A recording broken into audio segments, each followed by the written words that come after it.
மாணவர்கள், எங்களின் தலைப்பு காடித்தன்மை. நாங்கள் எலுமிச்சை சாறு, புளிக்காடி, சுயமாக தயாரித்த மஞ்சள் லிட்மஸ் தாள், சவுக்கார நீர் பயன்படுத்தினோம். காடித்தன்மை கொண்ட திரவம் மஞ்சள் லிட்மஸ் தாளை வைக்கும் போது பழுத்த மஞ்சள் நிறமாக மாறும்.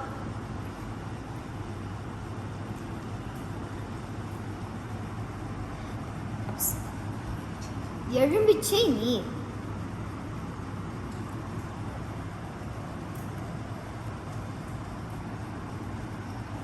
புளிக்காடி,